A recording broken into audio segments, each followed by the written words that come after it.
When I was a kid, I was called into the principal's office for doing something I shouldn't have done, but this time was unique because I actually didn't do it, so I denied it. I said I was somewhere else at the time, and the principal said he didn't believe me.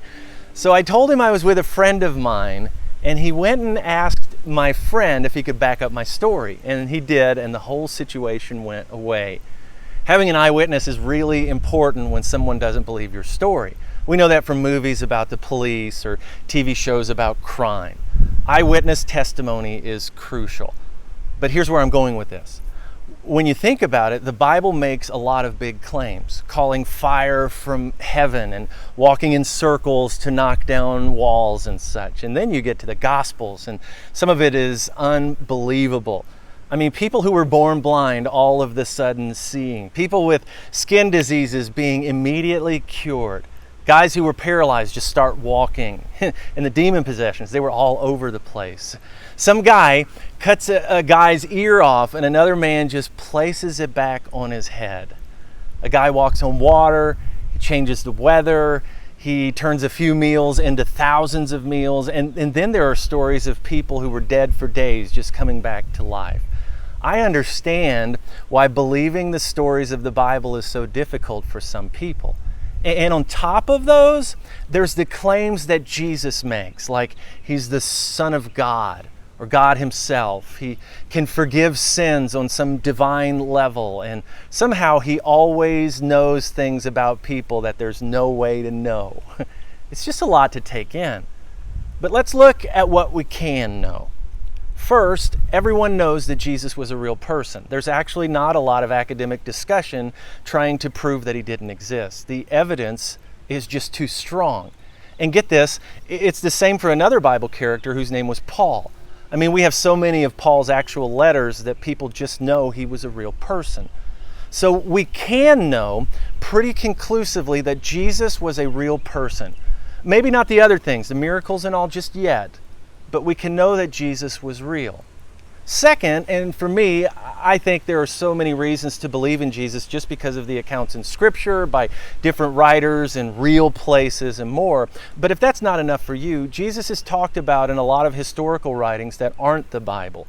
The Jewish historian, a guy named Josephus, who lived just after Jesus, mentions Jesus twice in his writings. The Roman historian named Tacitus, who lived around the same time as Josephus, writes about Jesus' execution by Pilate, and we could keep going, but man, these records about Jesus are ancient. Then, and this is cool, many who don't believe Jesus actually existed have this theory they've made about him, that originally Jesus was just seen as this cosmic being that communicated with his followers through visions and dreams. But then, later on, there was this group of Christians who started to make up and add the stories of his life, these physical stories, to make him not only some cosmic God-like character, but a real person too, like stories about his execution and resurrection and the miracles and all. And then what they would do is they would tie these new stories to known real life people and places like Pilate and Jerusalem. And they did this, they would say, to make it appear as though he were a real person. But the problem with this theory is that the period between these two groups, where one group believed that Jesus was just a spiritual being, and the later one that claimed he was an actual human, this period is never recorded anywhere. Because by our standards, this is complete heresy, and the early church loved to call out heretics. Certainly, these two groups would have clashed at some point, but where we have records of so many other clashes about heresy, we never have one about this. You know why? Because it didn't happen. Again, people just know that Jesus was a real person. So, Jesus was a real person. We know that. Paul was also a real person because he wrote all those letters. We know that too. So get this.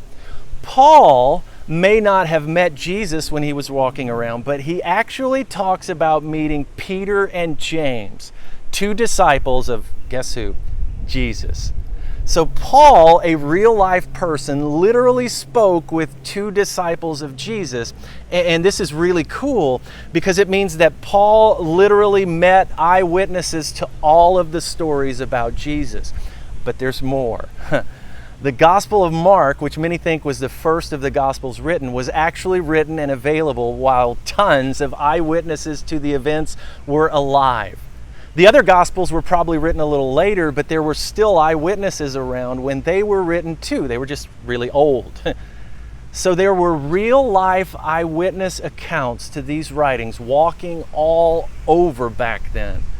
But it gets even more interesting. See, if you've ever wondered why so many people named Simon and Mary are in the Gospels, it's because, as other first century writings show, they were really popular names. So of course, Mary saw Jesus. I mean, that's a safe claim, but which Mary? I mean, Marys were everywhere. Similar texts from the first century dropped eyewitness names frequently to guarantee that the story was being told correctly, because you could just go and ask the actual people in the story. This way, you know that people are writing the truth. It keeps them honest. I mean, hey Matthew, you wrote that Mary traveled to Bethlehem that month of that year, and I asked her, she said she was at the beach. Or you wrote, Matthew, that Mary didn't sleep with Joseph before Jesus was born, and my cousin was good friends with Mary, and she said that was true. She said Mary used to talk about that all the time with everyone. So one of the reasons that scholars think there's so much name dropping, like Simon of Cyrene, who helped carry the cross, is so that the actual Simon, the actual guy, could corroborate the story. Mark even mentions Simon's kids' names, so you know exactly who he's talking about.